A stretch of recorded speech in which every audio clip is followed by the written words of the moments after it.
My dad got me a book called 400 Plus Thrilling and Unbelievable Train Facts. I soon realized that the book was AI slop. There were a few subtle hints. For instance, the book says that Casey Jones, the famous engineer, once replaced the train whistle with a rubber chicken.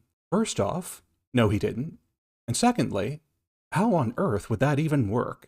Another hint was that the book talked about the phrase train of thought, fictional trains like Snowpiercer and the Underground Railroad. Though to be fair, some enslaved people did ride on trains as part of the Underground Railroad. I learned that from an actual credible source, Hysteria. Yet another hint was how the book wildly overhypes itself. Just look at these quotes from the back of the book. Fact-packed masterpiece. Meticulously curated chapters. This kaleidoscopic journey promises to transform casual readers into devoted enthusiasts. It's like a train book was made by the organizers of that Willy Wonka knockoff. I was disturbed that a book like this existed, so I looked into it. What I found made me even more disturbed. There are countless similar books on Amazon, all of them claiming to contain facts, and many of them expressly aimed at kids. We spent so long trying to keep kids away from social media, we forgot to keep them away from books. There are so many of these AI slop fact books that I can't name them all. Instead, I'll just name the ones where the fake author has an unimaginative pun name. Skiing by Sarah Frostpeak, Tractors by John Harvester, Tornadoes by Alex Tempest, Pilots by Ethan Sky, Jet Fighters by Marcus Hawk, Volcanoes by Liam Ashfall, Cowboys by Jack Saddlebrook, Dinosaurs by Theo Sormont, and my personal favorite, Fishing by Rod Finn. And to think some people complain about the pun names in Ace Attorney. Not only do these books have bad content, but also, sometimes the book's contents are mixed up with each other. For instance, the book on fighter aircraft has an author's note about American football. The book with a dinosaur cover is actually about mummies. And the book with a tornado cover is actually about volcanoes. It's like if a student was so lazy, they not only had ChatGPT do their English homework, but also turned it in to their history teacher. Speaking of which, some of these AI slop fact books make misstatements of historical fact. For instance, a book about World War I and World War II inaccurately says that the president during World War II was Teddy Roosevelt, not Franklin Delano Roosevelt. Say what you will about civilization, at least it admits it rewrites history. False claims aren't the only problem with these books. Some of them contain content inappropriate for children. For instance, the book on natural disasters talks about mass shootings, including ones at schools. The book Fun Mind-Blowing Facts talks about cocaine and syphilis. And the book Fun Facts for Curious Kids contains not only sex material, but also a life hack section that tells kids to put trash bags over their heads.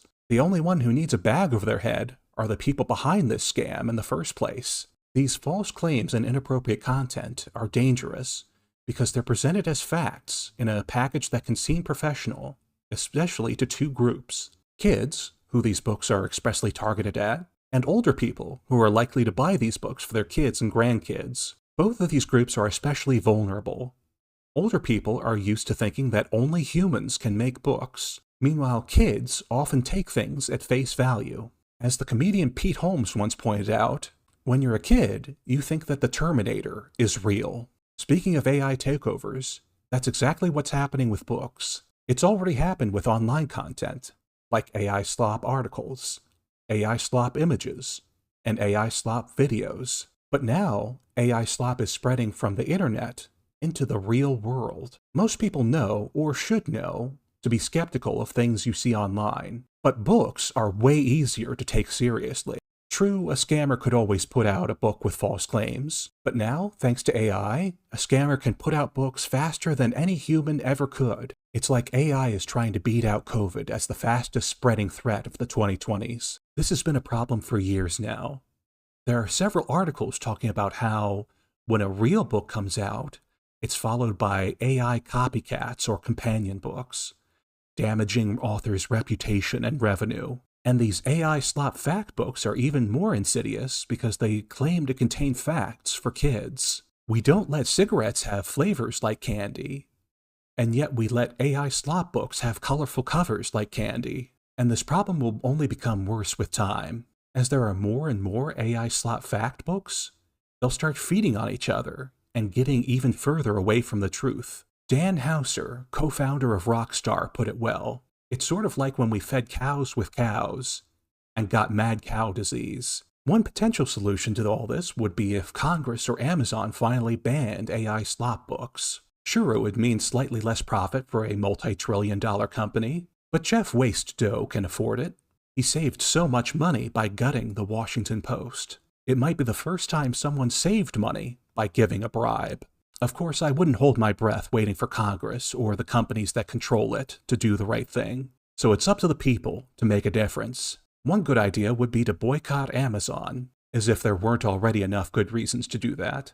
Also, if you see someone reading or buying one of these AI slop fact books, ask them if they know it was made not by a human, but by a machine that often makes mistakes. Whether they know or not, some people just might not care. AI is a lot like the climate crisis. Some people don't know or care how dangerous it is, especially older people who won't have to live in the world that they ruined. That said, resist the temptation to wag your finger at this person.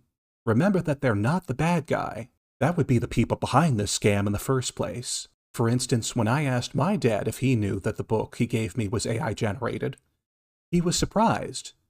He didn't realize the dangers until I told him about them. It's important to talk to the people who are buying these books, because they are the ones making this scam profitable. To quote an actual book by a real human being, if you hide your ignorance, no one will hit you, and you'll never learn. That's from Fahrenheit 451, a book in which books are banned, and firemen are employed to burn any books that they find. The scariest part of the novel is the reveal that people didn't stop reading books because of the book ban. Instead, people stopped reading books because of entertainment on screens.